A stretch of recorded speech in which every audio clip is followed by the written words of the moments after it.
Marriage is God's design, and sex is exclusively for marriage. I know people just hate that nowadays. They've just so rebelled against that. But here's why. Because sex is so powerful. It has the potential to bring forth a new life.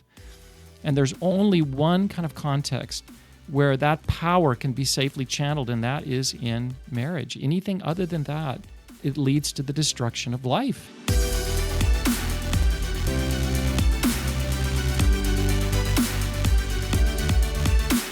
Hi, friends. This is Scott Allen, president of the Disciple Nations Alliance, and I want to welcome you to another episode of Ideas Have Consequences, the podcast of the Disciple Nations Alliance.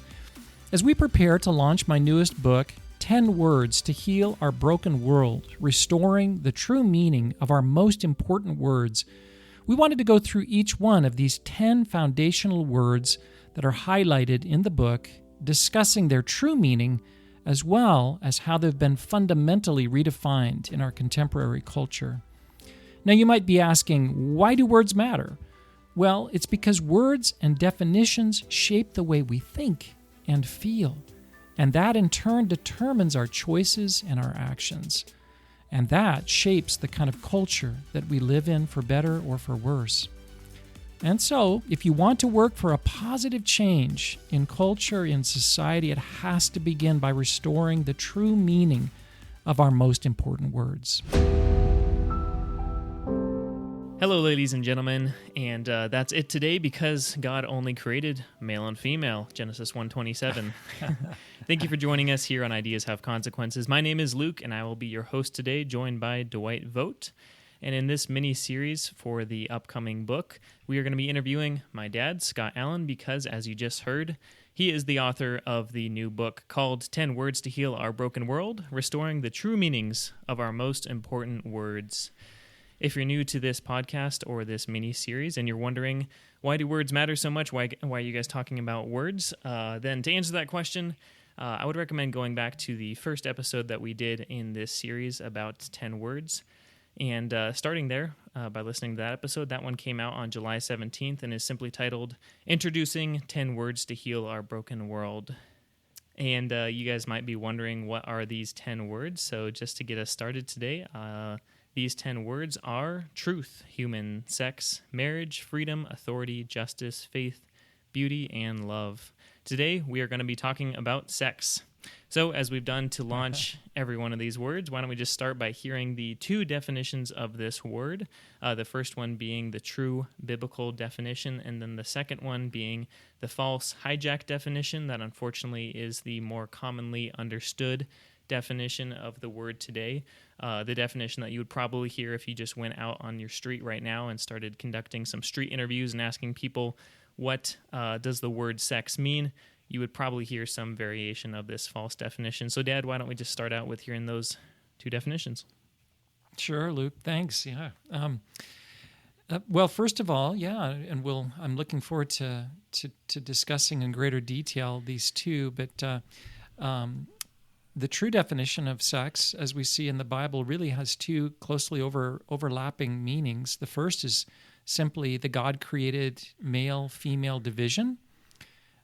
And then the second is the coming together of male and female in sexual intercourse, a comprehensive one-flesh union of heart, mind, spirit, and body that often issues in the gift of children. Sexual intercourse is a gift from God exclusively for the uniting of a husband and a wife in marriage. So that's the way God, or the Bible, puts forward the understanding of sex in a very concise way. That's been, I think the best word to say here is completely deconstructed in our current cultural moment. So today sex has been redefined. It is synonymous now with gender, which is a social construct. That is, it's a person's subjective sense of their sexual identity without any regard to either their biology or their anatomy.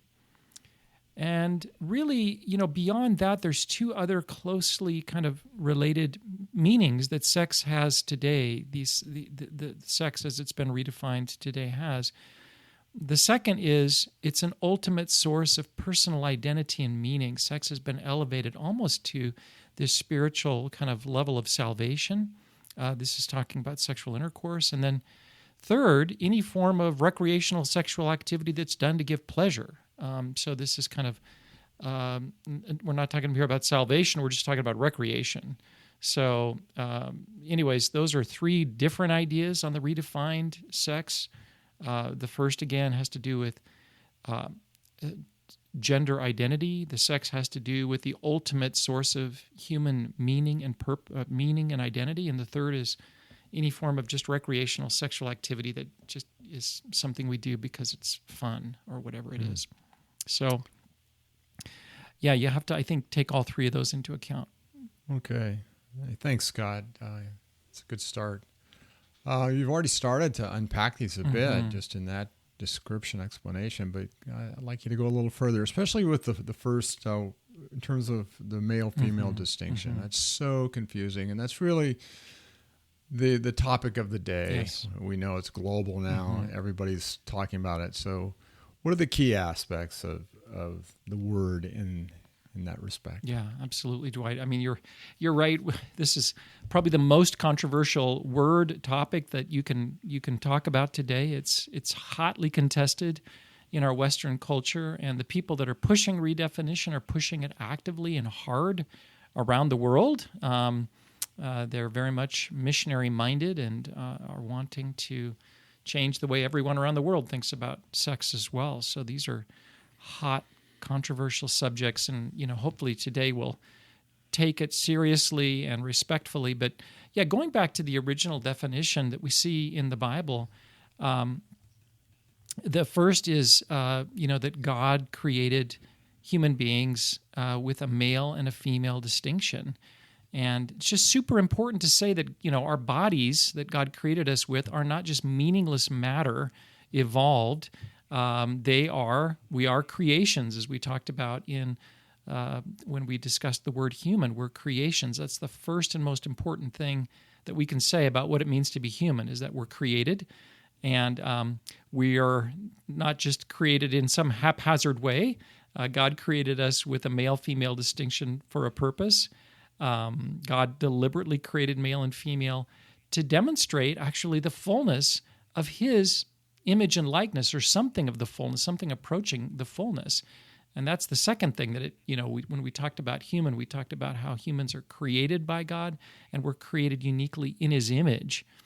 Let me just go ahead and read the verse, because we see this right away in Genesis 1:26 and 27. Then God said, "Let us make man in our image, after our likeness."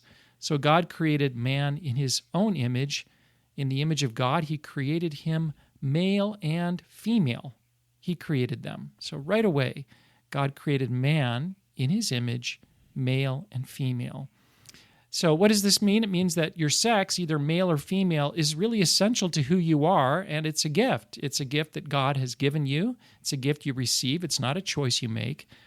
I really love this book that came out a couple years ago by Todd Wilson. He's the author of Mere Sexuality, and in that book he says it well. He says, your most basic vocation is to joyfully embrace and to faithfully embody your sexuality, whether male or female, for the good of others. And, I think to understand this at a little bit deeper level, you have to go back to God Himself, and the fact that God is one God, but He's also three persons, Father, Son, and Holy Spirit. And so God demonstrates unity and diversity. Unity in that He's one God, but diversity in that there's three distinct persons. And that's just so powerful. Nancy Pearcey calls that the kind of the Rosetta Stone, the most basic thing that you have to understand about sociology, is this unity and diversity that comes from God Himself. And so when God creates man in His image, He can't just create this kind of unitary monad, I guess, or whatever you want to call it. There has to be a reflection of this unity and diversity, and that's what He does. So He creates man, male and female. And there's a unity there, right? We're both human, and yet we are there's a diversity. We're male and female, and of course there's other elements of diversity as well, but that's the most basic one. Just one more quote, Dwight. I know I'm kind of rambling on here, but Elizabeth Elliot, she, the famous wife of Jim Elliot, and she talks a lot about this in her wonderful works over the years. She says that men and women are two creatures that are amazingly alike, and we're human with equal dignity, equal worth, both created in God's image. So we're amazingly alike, but we're wonderfully different. And there's a cardiologist, Paula Johnson, that talks about how we're different all the way down to the left, across our organs, our brains, our hearts, our lungs, our joints, way down to the basic genetic level. And so, anyways, that's God's design. I could go on, but I'll stop there and we can just pick that up. I'd love to hear your thoughts on any of that. The fact that God created male and female, these two, both with His image and likeness. That's your sex. Yeah.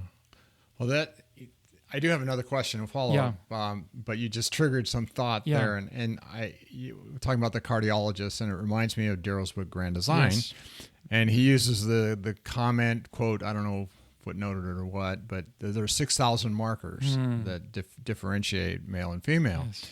And I thought, I was looking for that the other day thinking, where did Daryl get that from? And I went and looked, I Googled, what are the markers?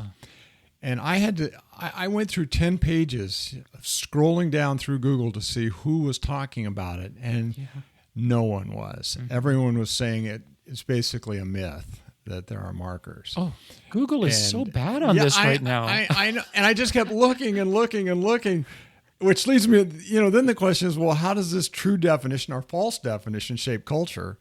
I mean, that's kind of exhibit A, but what do you have to say about that, Scott? What kind of culture will we create if we get confused on this word sex, especially when it comes to male, female? I mean, well, we can talk about that. We're just now beginning to kind of see the ramifications culturally, for this. You see it in things like we just saw this last week at the Olympics, right? Where you have a biologically male XY chromosome guy in the ring with a female. Obviously, just looking at him, he is much more muscular. He's got testosterone, and he's beating her up. And we have to kind of act like that's okay. And this is all brand new. There's never been an Olympics where that's happened until now. And that's just one example of what happens culturally or socially. It's just destructive at so many levels. But I do want to come back, Dwight. You were Googling, what are those different biological markers? Yeah, the biological markers. And I think it's just so remarkable. Again, it shows the unity and diversity in that, both male and female, we have all the same organs except for the sexual organs that are different. But, we have hearts and brains and, those are all things that we have in common. But they're all different too. So there's just such deep unity and diversity. And, again, Todd Wilson, I think he says it so well. The opposite sex, he says, isn't some strange creature from another planet, but it's God's gift to you as a complement, whether you're male or female. In other words, God made male and female different, but together to complement one another and to kind of demonstrate something larger together, which really then brings us to the second definition of sex in the Bible that has to do with the coming together of male and female. But just this idea that we're not some strange, odd creatures, but we're complements to one another. That's God's design. It's really beautiful. It's very powerful. And there is a difference. I just ChatGPT'd this while you were talking there. I asked, is there a difference between sex and gender? The big question. Yeah. And I didn't like the answer. Dad, what do you think is the difference between sex and gender? How would you respond to that if someone asked you that? Yeah, it's complicated because gender has a kind of a historic meaning that isn't necessarily wrong. It's the way that people express their sex, male and female, and it could be in things like the kind of clothes that you wear, or things like this. So there is a gender expression, and it is culturally different, right? So it may differ a little bit from culture to culture. So to me, that's gender. There's a subjectivity to it. But I think what's happened today is that the sexual revolutionaries have lobbed onto the subjectivity of that and said that's all there is. In other words, they've discounted the idea that there's these two distinct categories of male and female, and they've said everything is on this spectrum of subjectivity. There is no such thing as male and female. Now there's just a gender identity. So I know that's probably not a very clear answer, but yeah, gender has to do, I would say, with how male and female, historically anyways, male and female have been expressed. Dwight, what are your thoughts on that? I'd love to hear your thoughts on that. I'm wondering what ChatGPT says. Well, who cares what ChatGPT says? These are all programmed by people, and their algorithms are written by people who fully bought into the false definition. So that's what you're going to get. So he raised the question. It's not actually terrible. It says sex refers to biological differences between men and women. So that's accurate. That's biblical. Yeah, that's the case. But then it does say, that gender is referring to gender can be it is subject. It is prone to subjectivity in the fact that it is displayed through behaviors and activities and expressions. Right. It's more of a cultural thing. Yeah. Mm-hmm. But then social it does cultural thing. Yeah. Go ahead, Dwight. But then your identity can override your biological sex if you want it to. That's where it goes too far. Yeah, go ahead. That's where you cross the line, because there's an all-out war on the subjectivity of expression on biology. And they're saying they just discount that altogether, such that when children are born now, doctors aren't supposed to declare male or female. We've got to give the kid a chance to determine his or her own identity. And then that becomes. And eventually, you have to have physical mutilation. So right. Crazy. It's crazy. Yeah, I was thinking of my. Yeah. I was thinking of my grandparents on my dad's side, and my grandpa was super nurturing, and my grandma wasn't. It's like, well, what was that about? Because in that day and age, grandma had to be nurturing and grandpa wasn't. Right. But I didn't ever confuse them as not being male and female. Grandpa was grandpa, and grandma was grandma, and I love both of them. So we've always had this fluidity in terms of how you express yourself. How you live that out, right, exactly. How you live that out, but the idea of confusing the biology of it and the life-giving nature of those biological differences, it's just, why? I just... Well, I think, Dwight, to me, it's pure postmodernism in the sense that... modernism said, when it came to kind of defining reality or what is true, it said, well, there is no God. We can't refer to God or theology or the Bible in terms of what's true, but we can refer to, they wouldn't use the word creation, nature, right, and science. We can at least agree on what nature and science tells us is true. But postmoderns have gotten rid of that one as well, and so you can't. There isn't anything that we can say that unifies truth anymore. It's not God, it's not the Bible, it's not any kind of religion, and it's not even human biology at this point or science. Things like XY chromosomes. It's all in your mind, right? It's what you believe. That's pure postmodernism, and that. This gender expression is a pure kind of distillation of that. You are what you believe you are without any regard to your body. Some people have described it as kind of Gnostic in the sense that the Gnostics had such a low view of creation and including the body, right? And that was profane, and so this new movement is kind of that way, right? It's, you are what you think in your mind without any regard to your embodied, self. So, yeah, that's you're referring to Nancy Pearcey there. Yes, in her book, Love Thy Body and the Love Thy Body, great separation. book on this. Yes. the mind-body separation, which is kind of a Gnostic view of how we can separate those. Yes. And postmodern. I mean, postmodernism does the same thing. Yeah. Mm-hmm. Yep. It separates the truth of biology with the subjectivity of identity. Yeah.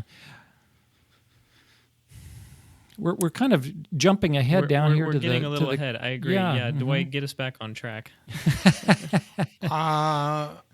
Well, I'm just thinking about the cultural ramifications of the misunderstanding the word, and they're just so obvious and they're so tragic. I mean, you've got a boxer beating up a woman in the Olympics, which we should all just scream, "Arrest that man!" instead of applauding the we should arrest him. Yeah.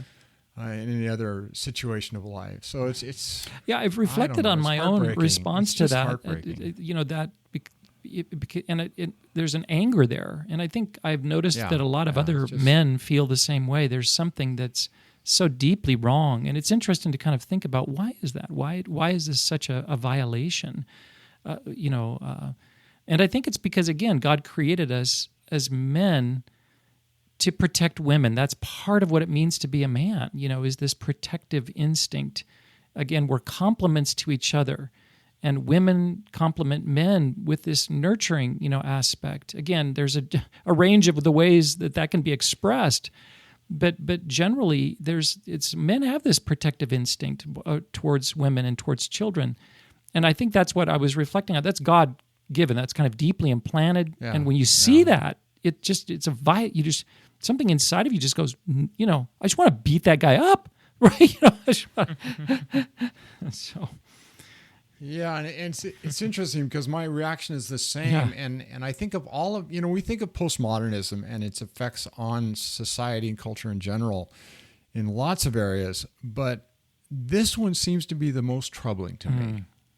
This idea that there's sexual confusion, dysphoria, and ends in mutilation. It ends up in men beating up women in the boxing ring. It's just so tragic, and I wish it wasn't so. Well, I think it's important, Dwight. You mentioned the word dysphoria. I do think in our fallen world, there is a real condition that people do struggle with, but it's relatively small, and that needs to be differentiated or distinguished between what we're being taught today, which is there is no distinction between male and female, and you are whatever you believe you are, and that needs to be expressed. You just feel free to express that in any way you wish, and everyone else around you has to, affirm that. And if they don't, there's this kind of emotional blackmail, right? You're harming that person, you potentially leading to their suicide or whatever it is, So. Yeah, my point's just that I think there's strong cultural ramifications that are hurting us, really strong. Well, huge. Just huge, and they're all brand new. What happens when you erase that distinction? You have to get rid of things like male-female locker rooms, male-female bathrooms, male-female sports, male-female everything. Yeah. And what happens when you do that? We're just living through some kind of wild experiment to see what happens, and it's not good when you get rid of that distinction. And let's be honest, who suffers the most? It's the weakest. Women and children suffer the most. In this. When this things breaks down. So, So, there's a cultural impact. Well, we can keep talking about that for sure, but I'd like to come back to just the true definition of sex, because I put forward the two closely related ideas. One is that sex is the male-female distinction that God created. But then, that's closely followed up by the fact that He created the male-female distinction, in order for the second kind of definition to come forward, which is, male and female coming together in marriage to become one flesh. And, that's kind of the understanding of sex as intercourse, intercourse between a man and a woman. And you see that in Genesis 1:28. God blessed them and said, "Be fruitful and multiply."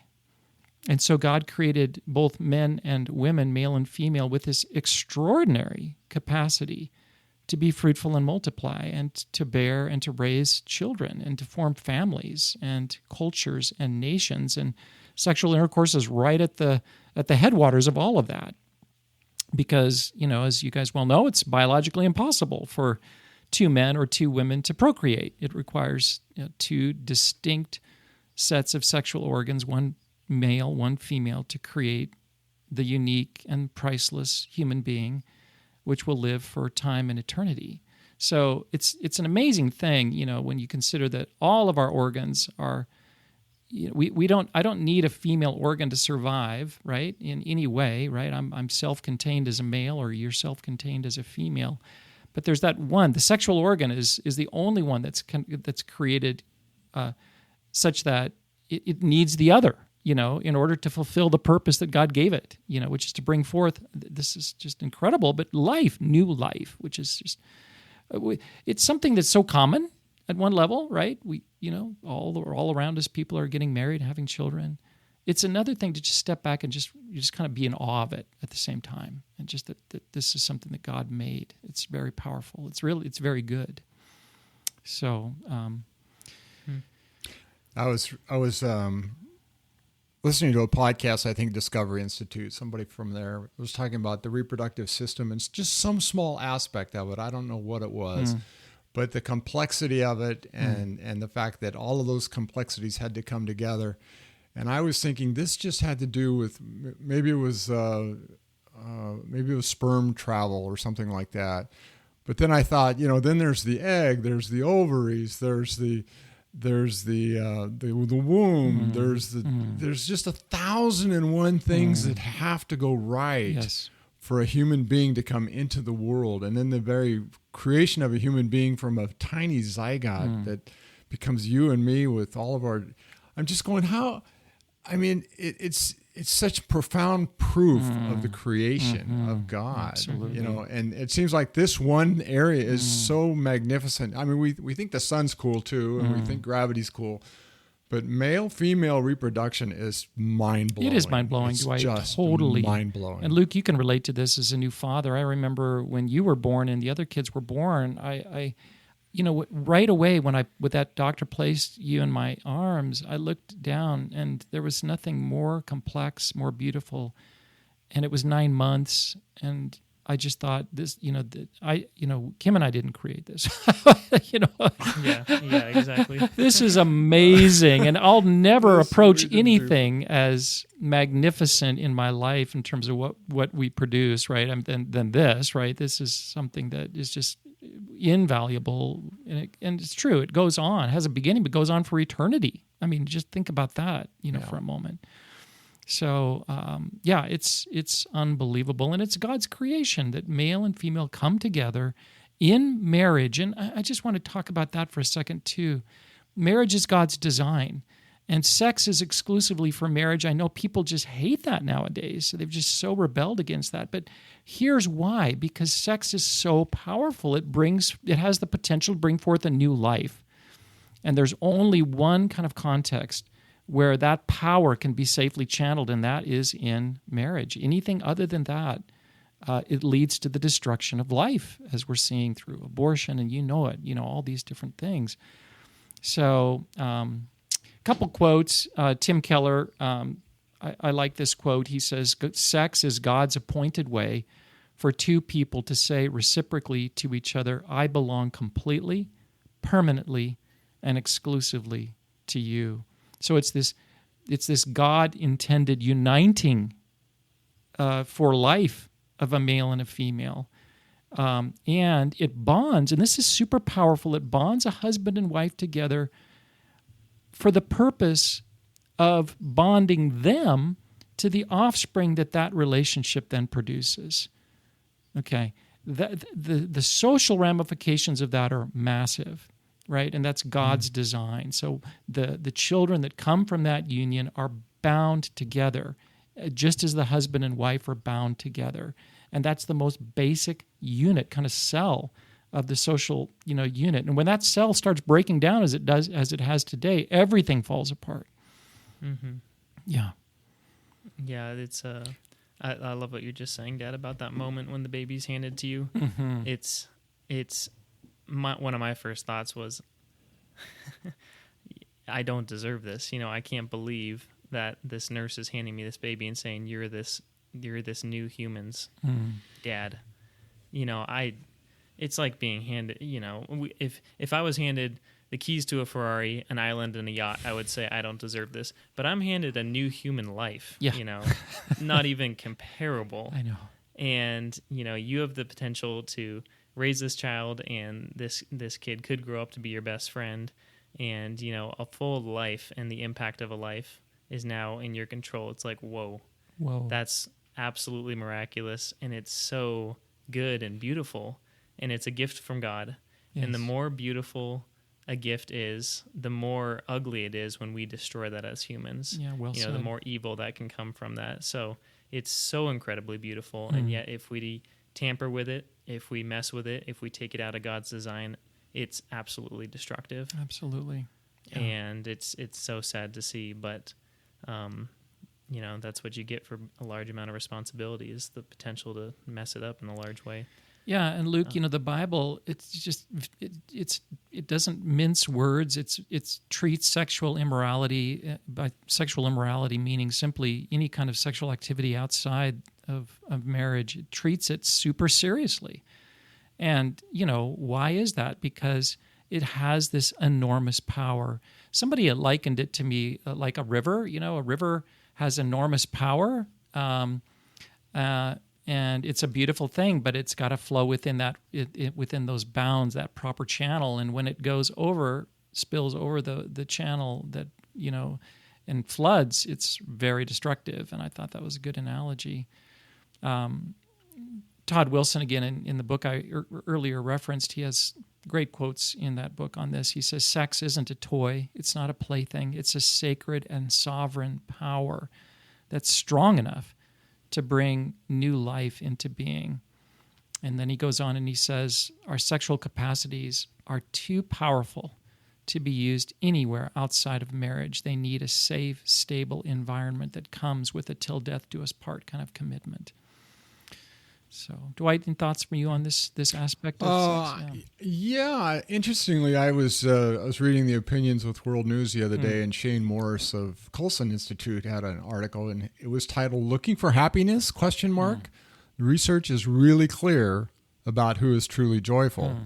And I thought, well, that's another happiness article, and I opened it. It was really interesting, and it was about marriage. It was about the research that's been done, even in the last year or two.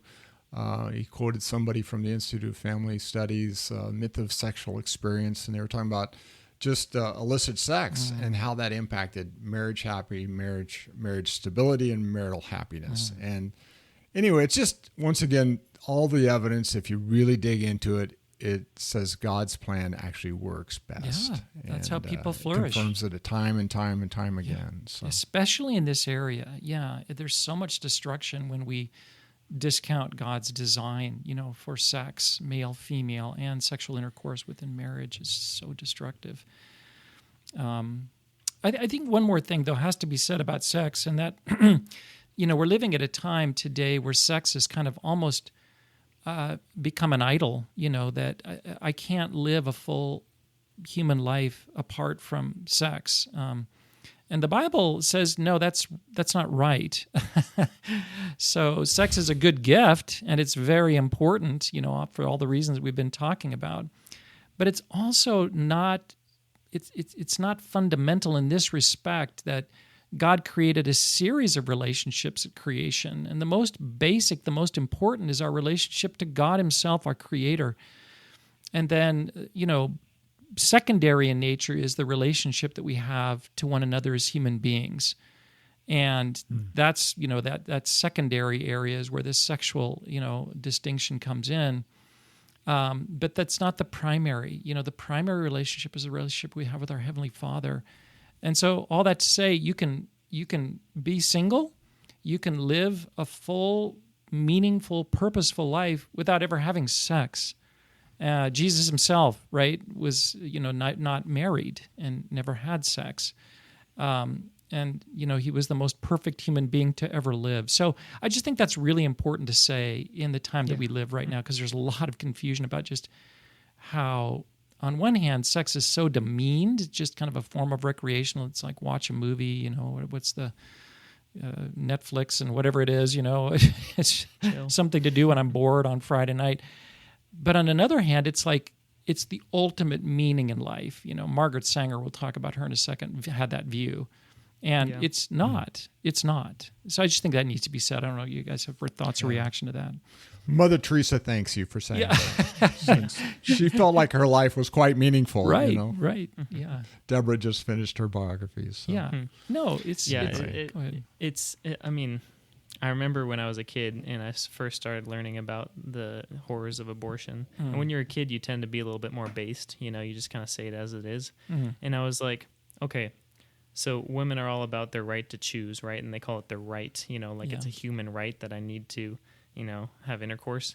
And I was just like, if you don't want a baby, then don't make a baby in the first place, Just if you don't want to have to worry about abortion and choosing whether to kill a baby or not, then don't make a baby in the first place. Just have some restraint, And in a kid's mind, that's so simple.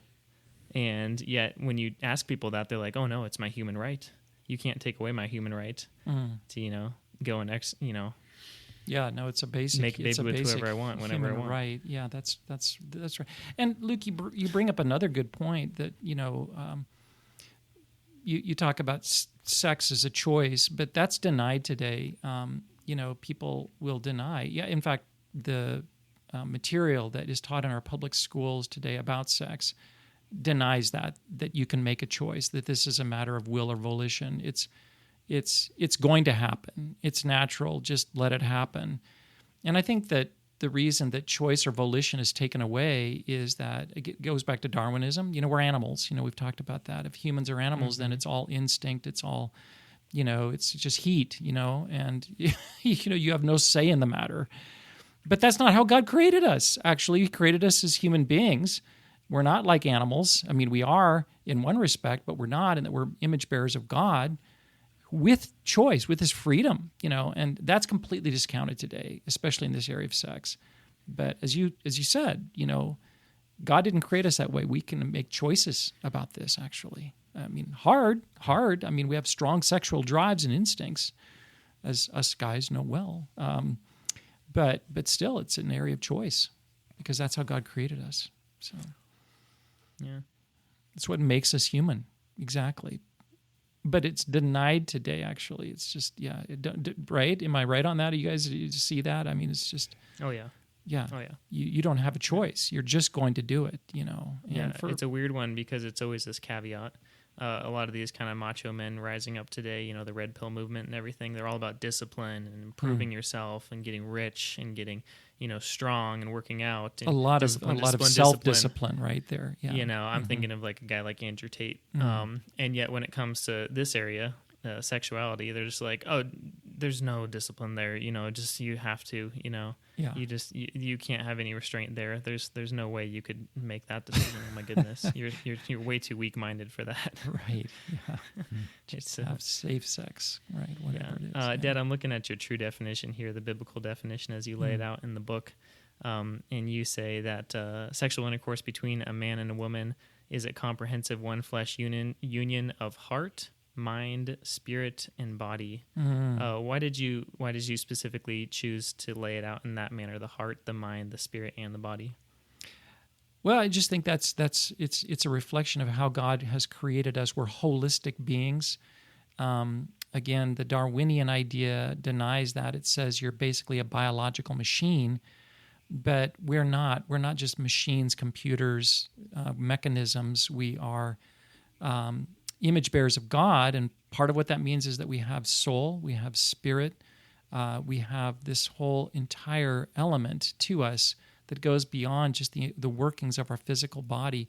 And those things are so tightly tied together, it's hard to draw lines, right? You can't, and separate those.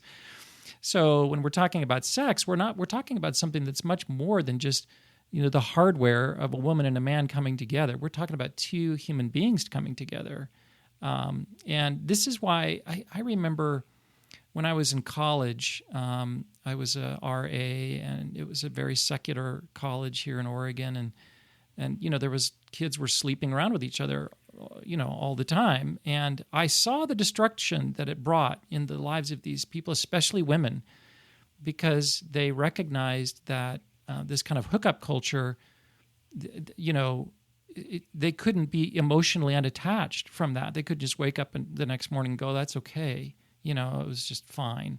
Like they were broken spiritually and emotionally, And so to me, it proved, it just was evidence that this isn't just some, two machines coming together. This is two human beings, and there's great destruction when it's done outside the bonds of that committed relationship, and I don't know much more I could say about that, but I welcome your thoughts on that whole thing too. So they've done a lot of studies on that now, on the results in people's lives of sex within marriage compared to sex without marriage. And just a couple points on that. I'm just looking here at some of the results from some of those surveys. Right here it says sex within marriage leads to healthier, long-lasting relationships. Mm-hmm. Obviously. Sex within marriage leads to better sex and more frequent sex. Sex within marriage promotes more individual human rights. Sex within marriage promotes and protects all men, women, and children, all of them. And then on the opposite side, sex outside of marriage leads to instability and violence. Mm-hmm. Sex outside of marriage leads to increased levels of poverty. It also leads to more single mothers and more fatherless children, obviously. So there's a lot of research out there today on this. It's just coming out more and more.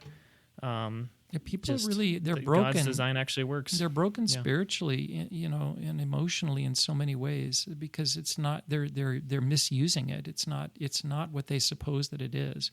Some just recreational activity. This is a comprehensive union. It's super powerful in terms of bonding two people together, way more powerful than we realize. And then, of course, it comes with this incredible capacity to bring new life into being as well. So sex is incredibly powerful, and it's just treated as if it's not, like it's just nothing, at some level. Oh, my goodness. I just think of, sometimes I wonder if God knew what he was doing. Because of the damage that sex does outside of God's plan. And even reading about pastors and church leaders that have just made mistakes, and it's destroyed their careers, it's destroyed their families, and these are men of God, quote unquote, that got sideways. And I thought, wow. It's just the destruction is it's strange. It's a lot. So. Well, I think but God did it. I mean, I'm not being I don't know what to say. I'm being down on it in the sense that it's so strong, so powerful, but also it's the beauty of God in creating something magnificent. So it goes both ways. If you want magnificent, you have power. You have beauty. Yeah, I think the incredible destructiveness of the abuse of sex points to the power of it and the beauty of it, on the other side, Dwight. And I was thinking about your wife, who's she's a counselor, and you've mentioned to me more than once how much brokenness that she hears about on a daily basis because of this area, right? And so that's not talked about. We're not. There's certain things nowadays you just don't want to talk about. You can't talk about all of the brokenness that comes. But boy, we need to. We need to, because we care. We care about people. We don't want them to experience that tragic brokenness. And this is also the loss of life. I mean, let's be honest. I mean, this is how many lives have been lost through abortion, killed. And so that's the abuse of sex, and it goes on, So, but I think that contrast, you drew it out again, that the contrast of the power and the beauty is what makes it so destructive. Right. But that contrast really is, and I think about how much we love marriages or the marriage ceremony. You've had a daughter get married recently, and my daughter's getting married, and I'm thinking she's going to come down that aisle. There's going to be hundreds of people there. There's going to be this huge celebration, and it's about a man and a woman coming together. Yes. And we're making the biggest deal in the world. It's one of the biggest events of my life, Yeah. And it's about this. Yeah. It's about the grandeur and the beauty of a male and female coming together and creating a family. Yeah. Creating a life together. Just on that, Dwight, we think of sex sometimes as private, but it's not at all. I mean, in the marriage ceremony, is part of it, It has massive public consequences, and the reason is it's the beginning of a new family. I mean, sex is not private because of one word, children. G.K. Chesterton once said that sex is an instinct that produces an institution, the family, a small state or commonwealth. So it's not. That's why we have marriage ceremonies and we celebrate the beginning of this new thing that's never existed before, a new marriage, and then, Lord willing, a new family. All that comes from that, just the ripples through generations that come from that. So it has, massive public consequences. So I want to just, while we're talking about the truth about sex, I just want to talk about the impact that it's had culturally over the years. I think we take these things for granted, but we ought not to. We ought to go back and just kind of recount how radical, positive this biblical true view of sex has been. The ancient pagan cultures of the world, before this true biblical understanding of sex emerged, they had no limits on sexual behavior. And so when the biblical truth about sex emerged, it really did work a cultural revolution of sorts. And it did this by restraining and channeling sex into, monogamous marriage. And that had huge benefits. It had benefits for women because no longer did women have to compete with others for their husband's love. And it had massive benefits for children because children then were bound to the two people whose biology created or produced them. And all sorts of research has been done, that show that there's just such massive positive outcomes for children born or raised by their biological parents. And so this didn't exist in culture after culture around the world prior to this kind of the Bible, this biblical understanding of sex and marriage and family coming into being. It really was in some ways the most radical and powerful thing that shaped cultures today. And it's being lost today. We're kind of reverting back to this kind of pagan, this pagan form of sexuality. So, yeah, one of the most obvious examples of that is when Christianity came into the Roman Empire. Yes, because the Roman Empire had a very pagan understanding of sexuality. Right. And as always happens in those types of societies, not always, almost always happens in those types of societies, is men dominate and women and children suffer. And then here comes Christianity and the Christians with an extremely high view of women. And it was such a black and white contrast in the way that women were treated inside of the Christian and Jewish circles at the time of the early church. No kidding.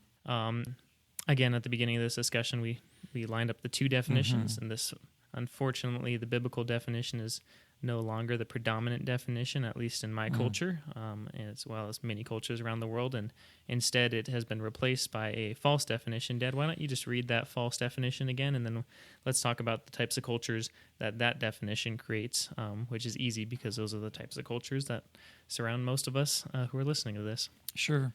Yeah, so today sex has been redefined in kind of three ways. The first way is it's become synonymous with gender, which is viewed as a social construct. So sex is now a person's subjective sense of their sexual identity without regard to biology or anatomy. So this is the whole LGBTQ, et cetera, string of alphabet. And then secondly, sex has been redefined as the ultimate source of personal identity and meaning. This is who I am. This idea that I am my gender identity, or having sex is required for any kind of fulfilled, meaningful human life.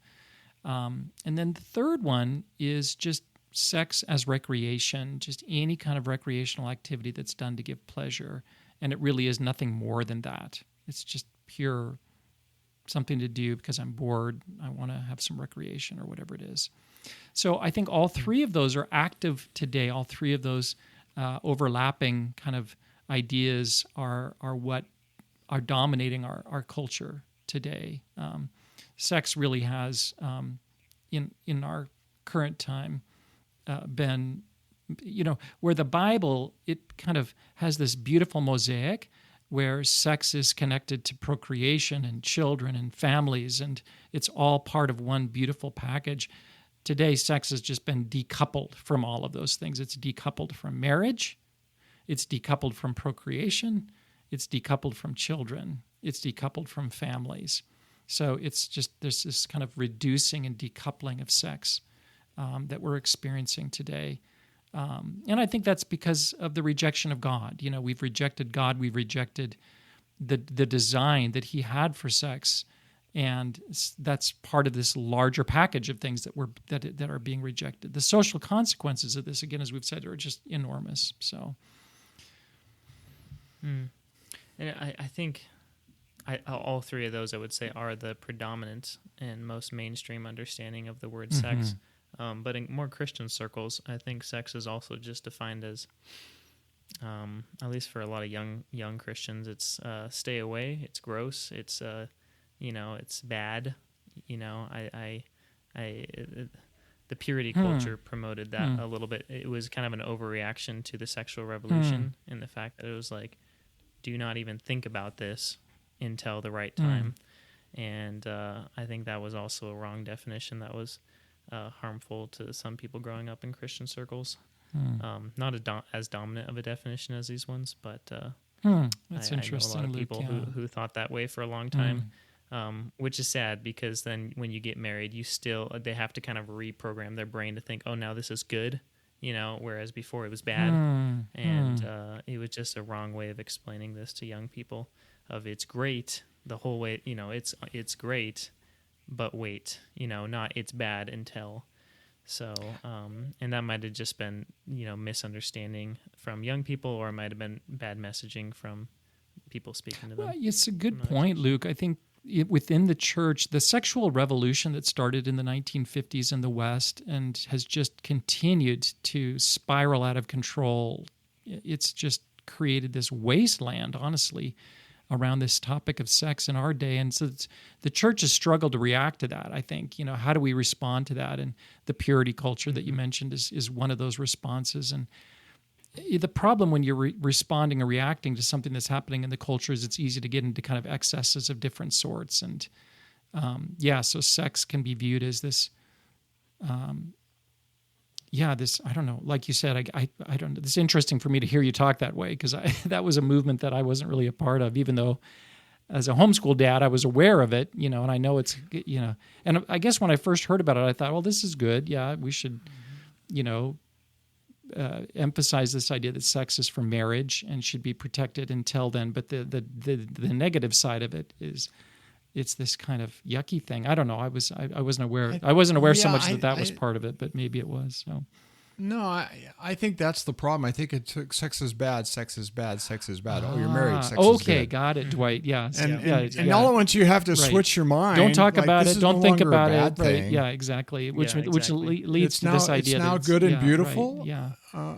Wait, it was always good and beautiful. It's just, I think that was it. It was too much of a contrast.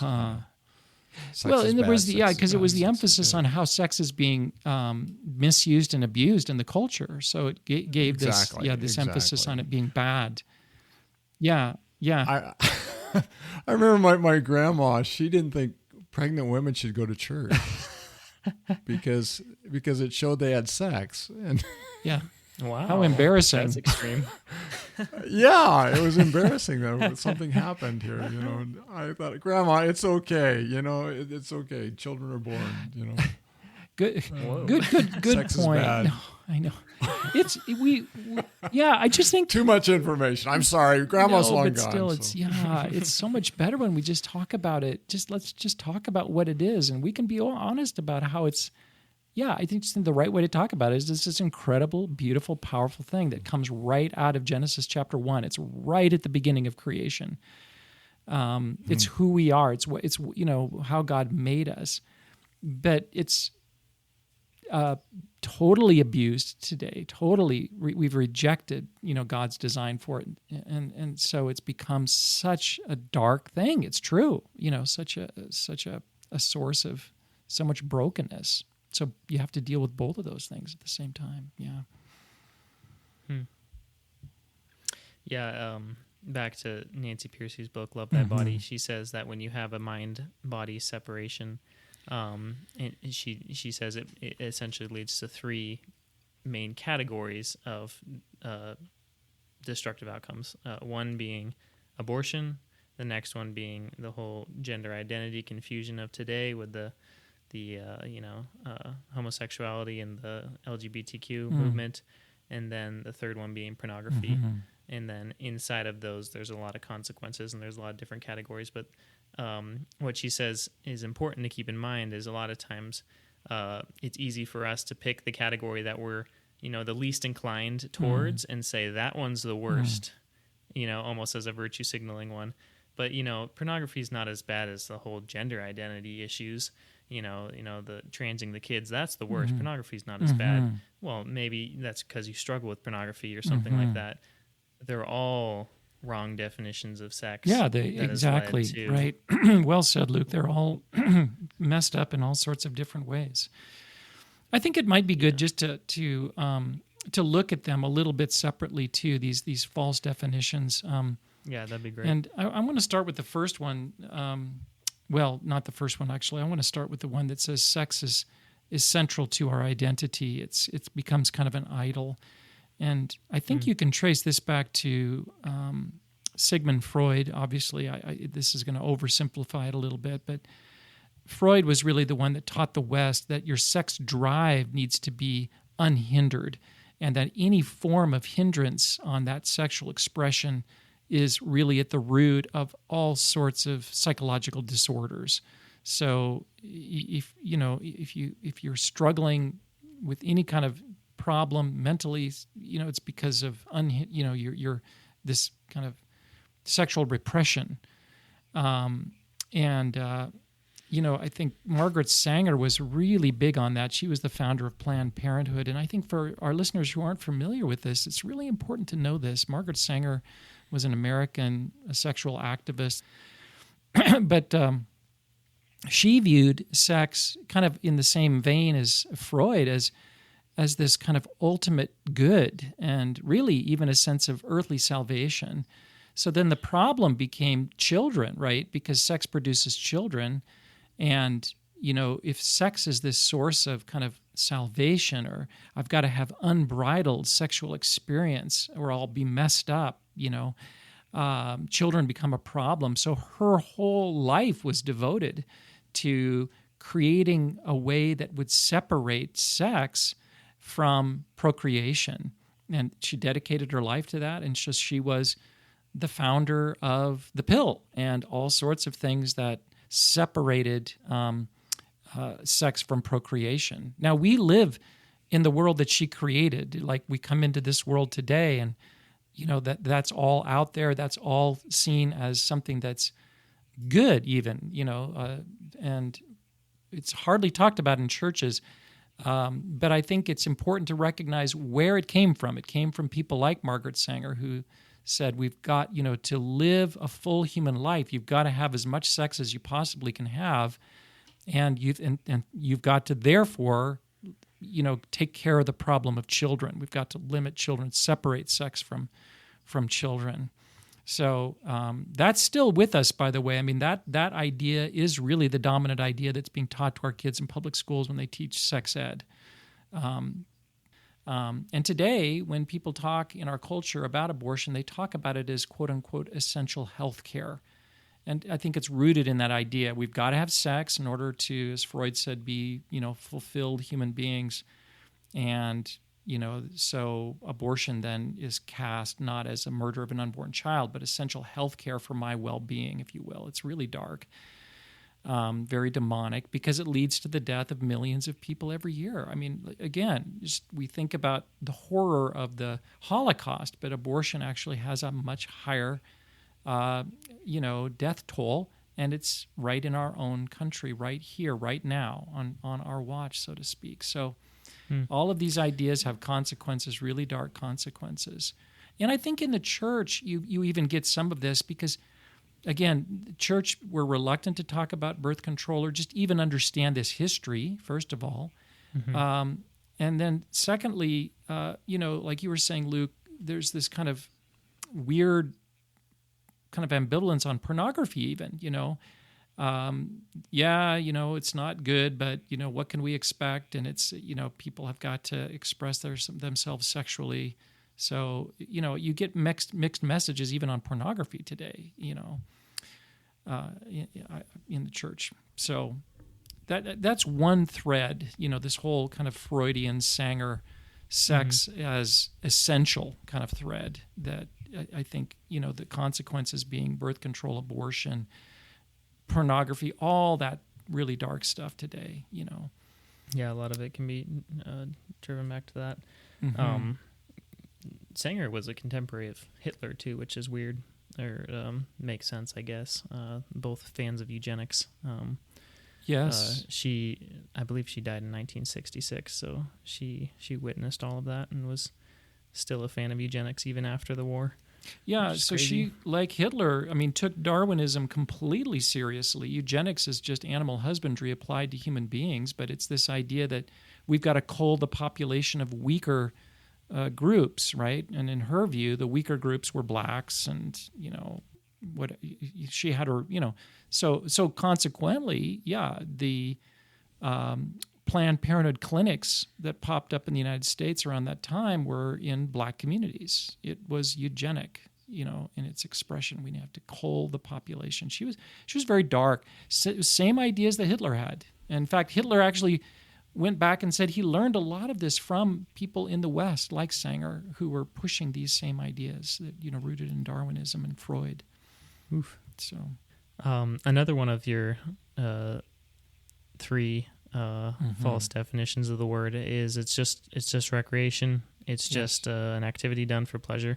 This one's confusing to me because on one hand, the one we were just talking about is it is my identity. Yes. Which unfortunately makes it really hard for Christians to talk about, loving manner with grace and truth as we always should be doing because people, it's so rooted to who they are. It's not like you're talking to someone who struggles with alcohol and is an alcoholic because that's not who they are. Like they don't identify my identity as being an alcoholic. They usually recognize I don't want to have this as part of my life and I want to get over it, and you can talk to them and kind of lead them through those steps. To this one, it's I am, non-binary, and if queer, you challenge whatever, that as if it's, a sin struggle that they have, they're like, no, but this is me. How am I going to not be me? And it makes it really difficult. Exactly, Luke. Let's just talk about that for a second. So, today for those people, again, there is no God, and what defines them kind of at the highest level is their sexuality.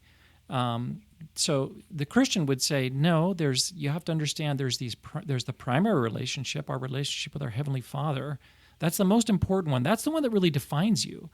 And then there's relationships to one another, including sexual relationships. They're important, but they're not ultimate. But if you get rid of God, then sex does become kind of ultimate.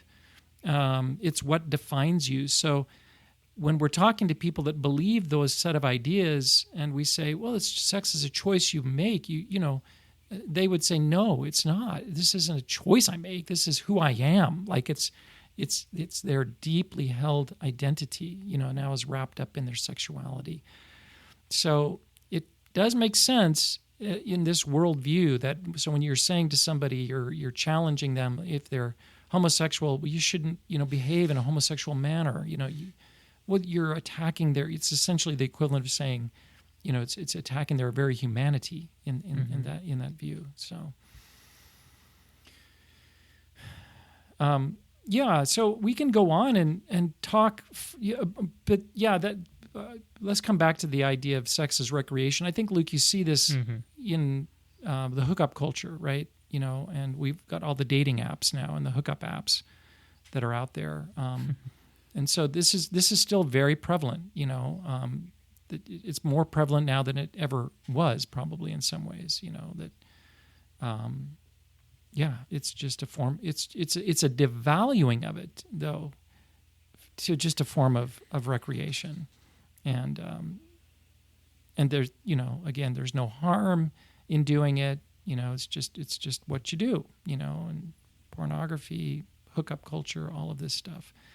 So that's very real and very, very destructive. So it views sex in this radically individualistic way. It's what I get out of it, right? And it doesn't matter what the consequences are for the person that I'm having sex with, the social, emotional, or the reproductive results of it. None of that is considered in the equation. So it's so radically destructive. Mm-hmm. And it's like we said before, it comes with consequences. They've done a lot of studies on people that have sex before marriage, and with outside of the constructs of marriage, and it leads to a lot of harm down the road in marriage. Absolutely. Which makes a lot of sense. It's just you're framing your mindset of this thing as just no big deal, but then as soon as you're married, it's a very big deal, and you can't exactly just switch overnight. Like no. People that say, I don't want to get married yet, so we're just going to live together and just try this thing out. That mindset of this is just a temporary kind of, just we're testing it out. You're not going to just change that mindset overnight because you have a ring on your finger. You're still going to carry that mindset into marriage, so you shouldn't treat it that way. It's that you're just forming your brain to treat it as no big deal, and that's not going to just stop overnight. And as such, you're going to probably have a broken marriage because of it. Yeah, and people just aren't even getting married now, because when you decouple sex from marriage and procreation, as we've done, then why would you get married? You just have sex, right? And it's this, again, radically autonomous individual thing. So yeah, we're seeing marriage rates plummeting in the West, and rates of reproduction also plummeting. And again, the social consequences for that are just some people have called it cultural suicide. When you destroy that basic cell that's built around, that's tightly coupled around sex, marriage, procreation, family. When that thing comes unraveled, as we've done, everything falls apart. And God created those things to be tightly connected together, and not, they work together in a harmony, and we've just completely, again, separated them. Let's just talk a little bit about the last aspect, because this is such we've not only separated sex from, marriage and from family and procreation, we've separated it from male-female now, right? So, that's the last kind of deconstructive step that we've taken here, and we've said male-female don't even matter, and people can't even define what those things are now. And now, it's just we talk about sexual, or we don't talk about sex, we talk about gender. We talk about gender identity, and that is not limited to anything, beyond your human imagination. So this idea that we can have 50 gender identities is foolish, because there's really no limit, right? It's as limitless as the human imagination. And try building a society around that, but we're trying right now, and yeah, we're seeing, again, we've talked about this earlier, but we're seeing the consequences of that. So you radically autonomous individual, you determine your own gender identity, and then everyone around you is expected to affirm that. Your parents are expected to affirm that, and if they don't, by the way, we can pull the kids out of the home. California I think it was just about a week ago or 2 weeks ago, passed laws that said that in the public schools, the kids will be taught to explore and to identify their own gender identity, including transgender, and then to express that, including through hormones and radical surgeries, and parents get no say in the matter. if parents Yeah, they're reject purposely that, trying then to they hide can it be from pulled out parents. of the home. Yeah, go ahead, Yeah. Luke. What's that? Yeah, I was just saying they purposely try to hide it from parents because they know that parents will speak reason into the kids. Yeah. And so you are not only expected to affirm whatever somebody's gender identity is, you will be coerced into doing it through emotional blackmail. If you don't, then you're complicit in suicide. So it works. I mean, people are guilted into this, and even in churches, you get people really messed up on this one. So this is such a dark road to go down, but this is the road we're going down right now with men, biological men and women's sports, locker rooms. And it's actually not even going to stop here. There's really nothing that stops the degradation. The next step beyond this is, of course, pedophilia, which is coming, and then it goes on and on and on, and it creates an unbelievable brokenness. Mm-hmm.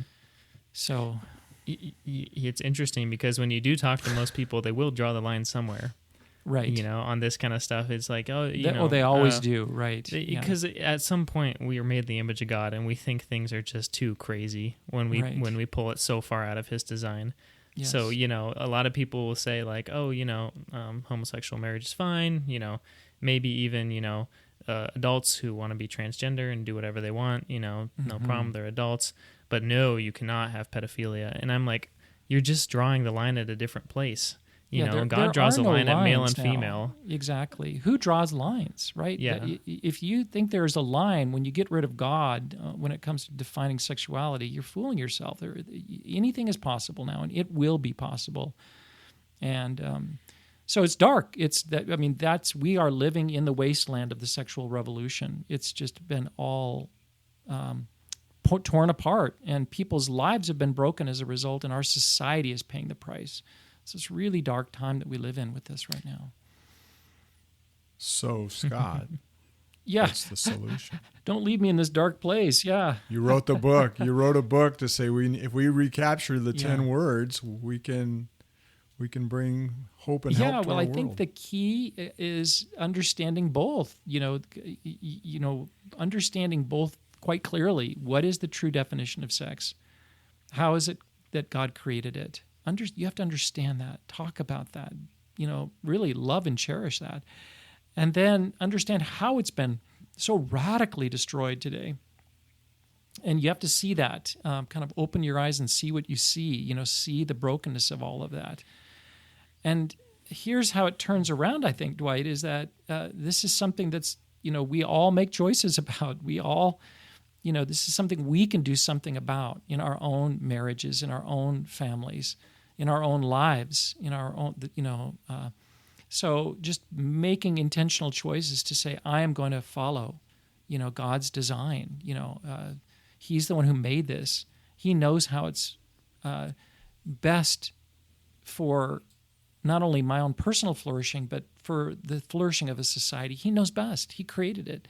And I'm going to push into that. I'm going to live that way. And that means saying no to pornography, saying no to sex outside of marriage, saying yes to the way God created sex, saying yes to the tightly connected unity of sex, marriage, family, procreation, all of that, and living that out. I'm going to make some choices to really, to the best of my ability, with the help of other Christians, turn away from sin in this area, live this out. And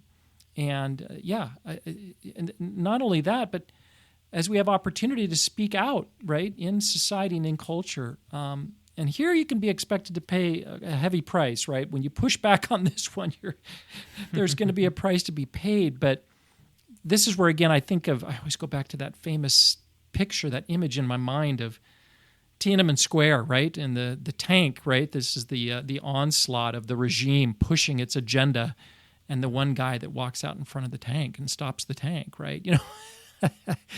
I think we have to be the person walking in front of this tank that's rolling down the road right now, and and expect to pay a price for that, but do it for the good, right? The good of your family, of your community, of your society. Thoughts from you guys on this one of how we turn this around? Well, a lot of us have probably heard that interview that Elon Musk did with Jordan Peterson recently. And, we need to start speaking the truth out on these things because it hurts people. And in Elon Musk's case, it hurt his son and it hurt him.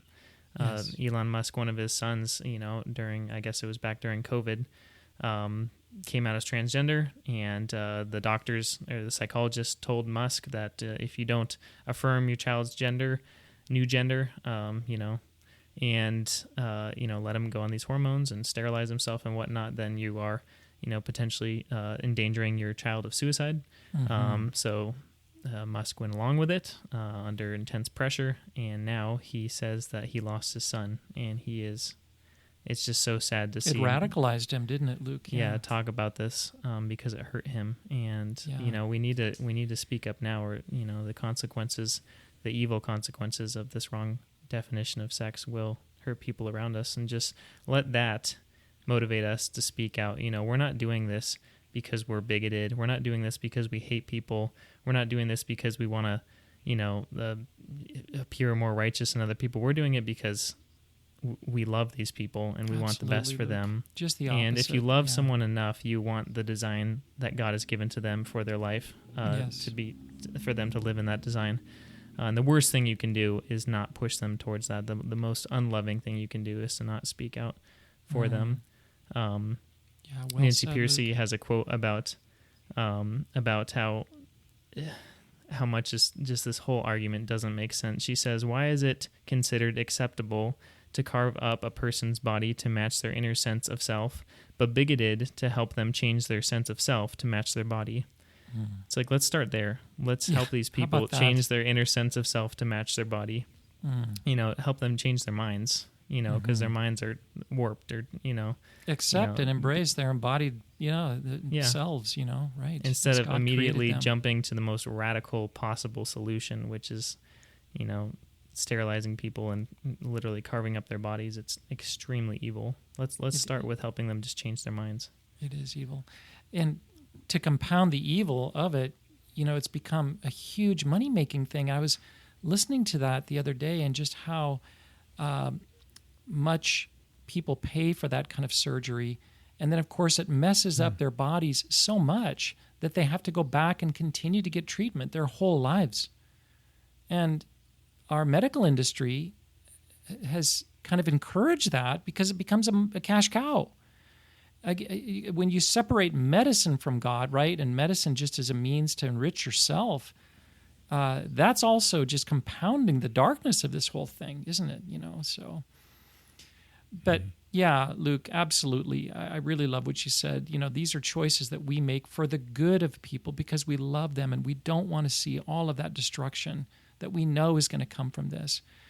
Elon Musk is such an interesting character. He's not a Christian, I don't think. So I think he doesn't uphold a Christian view of sex. He hasn't lived that out. I don't believe in his own life. But boy, on this one area, he feels the brokenness of it, and it's radicalized him, with his own son. So good for him for speaking out, which he's done. I hope he keeps moving towards the light in all of the areas here. So, Dwight, what are your thoughts on this in terms of how we turn this around? I do think it's important to realize we're way down the road on the sexual revolution. I mean, we are living in the wasteland. It's not going to go away anytime soon. We just have to, there's a level that we just have to kind of accept that reality. It's a dark, dark time. But it doesn't mean that there's nothing we can do, right? So. Yeah. Well, and I just think of, it goes back to Scott, in the DNA, we talk about transformation in a community, and it starts with the individual. And you've already said that. It starts with us, and I'm thinking, what do I do with me and myself? And then how do I support clarity and truth in my family? And then with others, my neighbors, my friends, you guys, this podcast. Where it gets a little challenging is, what do you do to change the world, the global, and that one's a little more hard. How do I change the world? I wish I could. I think, at some level you have to leave that in God's hands too. I mean, there's things that you can do, and there's things that go beyond what you can do, Exactly. So. and I know that one thing I can do is recognize that it's also the hand of deception of the Satan working in our world and in our culture, and to pray against that for people, that they would be liberated from deception. Amen. Whether that's a movie star, a politician, a friend, I can do more than that too, but I have to start with praying, God help them, free them. So good, Dwight. Prayer is so important, because behind all the brokenness is a spiritual battle and is an enemy, the evil one, who wants to kill, steal, and destroy. And he's done just an incredible job through sex, the breaking down of sex. And because it's a spiritual battle, we do need to pray. And, we need to pray for our friends and family members, that God would just open them up to the truth. I've often thought, though, as society breaks down, it's kind of, it's one thing and then it's another. It's, first of all, it's gay marriage, and then it's transgenderism, and then it's pedophilia, and it just goes down this dark, dark hole. At some point, right, won't people kind of go, enough is enough? And I think we are kind of seeing that a little bit right now. Do you guys agree? There's been pushback on transgenderism and transgender surgeries in a way that there wasn't, let's say, against same-sex marriage. So I'm kind of heartened by that. Yeah, I'm seeing it also in the discussions around pornography, and you see secular scientists saying, this is messing up our kids' brains. Yes. And messing up their physical bodies. And maybe we should stay away from this, kind of like when people realized smoking was bad. It didn't take a Christian to recognize that. It's just, physically this is bad. No, that's right, Luke. That's a good... there's secular people, non-believers, who are coming to that conclusion, with pornography and starting to push back. So, So I think there's just some level that the brokenness has gotten so bad, that people are going, okay, and they've been shamed, right? Like, if you don't accept people's lifestyle choices and sexual choices, then you're a bigot. Like, at some point, that's kind of run its course. You can only call me a bigot so much, right? So, well, let's keep doing our part, guys. And I think part of that is just, God has given us the answer in His Word. He's graciously taught us what this is, sex is, and it's an incredible, powerful, beautiful thing. And let's uphold that. And I think this is something that has to be talked about in our churches. It's part of basic discipleship at this point. It needs to be, and it needs to start with the truth, the goodness, the beauty, the power, and how it's so tightly tied to, again, this broader mosaic of just life, of just healthy, flourishing societies. So that all needs to be understood. And then we can, I think we can go from there. Yep.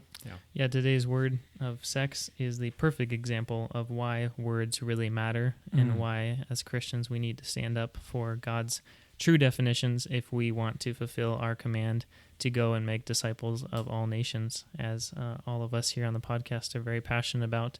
So again, this is the podcast series where we are preparing for the upcoming book launch of the 10 Words book.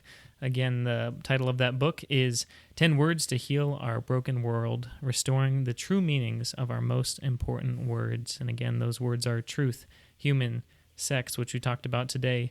During the next episode of the series, we're going to talk about marriage, and then freedom, authority, justice, faith, beauty, and love. I'm so excited to continue through this series with you guys.